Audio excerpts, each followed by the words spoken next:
Assalamualaikum warahmatullahi wabarakatuh. Perkenalkan, nama saya Dewi Alam Maharani, mahasiswi dari Universitas Subang dengan MPM S1A 200017. Pada kesempatan kali ini, saya akan membahas tentang teori negosiasi identitas. Tapi sebelum saya membahas materi tersebut, jangan lupa like, komen, dan subscribe. Pengertian negosiasi. Negosiasi merupakan sebuah proses interaksi sosial antara beberapa pihak yang bertujuan untuk mencapai kesepakatan bersama yang dianggap menguntungkan pihak-pihak yang bernegosiasi. Menurut Kamus Oxford, arti negosiasi adalah suatu cara yang dilakukan dalam upaya mencapai kesepakatan melalui diskusi formal. Negosiasi dapat dilakukan dengan dua belah pihak atau lebih dengan tujuan yang berbeda-beda sehingga terjadinya proses tawar-menawar untuk mencapai kesepakatan. Pengertian negosiasi menurut para ahli. Menurut Oliver, negosiasi merupakan sebuah transaksi di mana kedua belah pihak memiliki hak atas hasil akhir. Kedua, menurut Hartman, negosiasi merupakan suatu proses komunikasi di mana dua pihak memiliki tujuan dan sudut pandang mereka sendiri.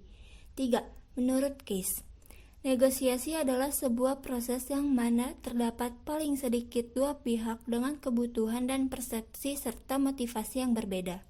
Menurut Runtung Sitepu, negosiasi merupakan salah satu bentuk penyelesaian sengketa alternatif di mana para pihak yang bersengketa melakukan perundingan secara langsung. Ting Tumei menegaskan, teori negosiasi identitas menekankan bahwa identitas atau konsepsi diri refleksi dipandang sebagai mekanisme eksplanatori bagi proses komunikasi antar budaya. Pengertian konsep negosiasi. Konsep negosiasi didefinisikan sebagai proses interaksi transaksional di mana para individu dalam satu situasi antar budaya mencoba memaksakan, mendefinisikan, mengubah, menantang, dan atau mendukung citra diri yang diinginkan pada mereka atau orang lain. Menurut Ting Tumei, negosiasi identitas merupakan aktivitas komunikasi. Beberapa individu bersikap mindless dalam menghadapi negosiasi identitas, sedangkan individu lain bersikap mindful menghadapi dinamika proses ini. Mindfulness sendiri merupakan suatu proses pemfokusan kognitif yang dipelajari melalui latihan-latihan keterampilan yang dilakukan. Menurut Ting Tumei, ada 10 asumsi teoritis inti dari teori negosiasi identitas. Pertama, dinamika utama dari identitas keanggotaan seseorang dalam suatu kelompok dan identitas pribadi terbentuk melalui komunikasi simbolik dengan orang lainnya.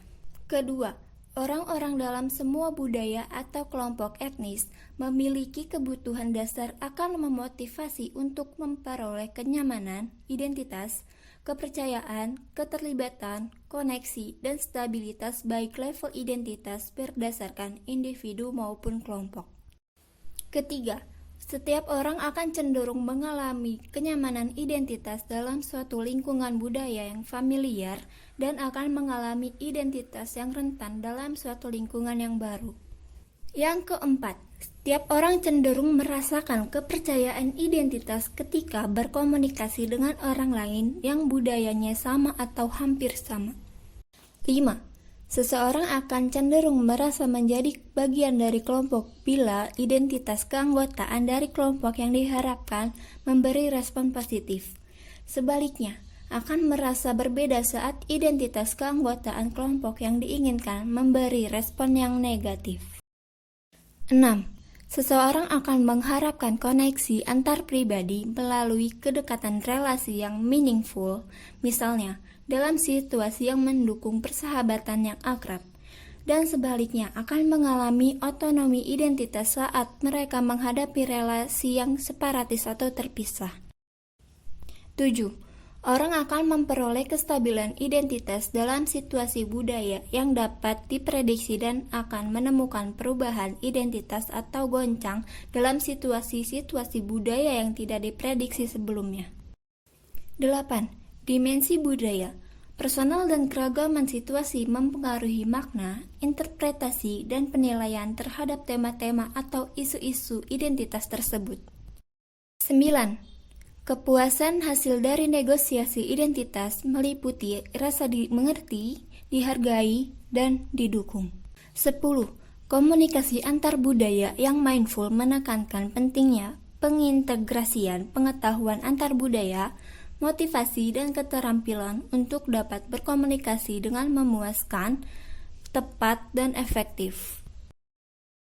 Contoh kasus, negosiasi identitas gender perempuan tukang beca dalam kehidupan sosialnya. Stigmatisasi atau pendapat di kalangan masyarakat bahwa perempuan hanya bekerja seperti 3M, seperti memasak, merias, dan melahirkan. Hal tersebut dapat menunjukkan bahwa negosiasi identitas perempuan tukang beca tetap diterima meskipun perempuan tersebut mengadopsi nilai-nilai laki-laki. Selain itu, juga dapat sesuatu yang tidak adil dengan ketimpangan atau ketimpangan gender dalam mengungkapkan identitas yang terjadi pada pengemudi perempuan dalam kehidupan sosialnya. Sekian video hari ini, jangan lupa like, komen, dan subscribe.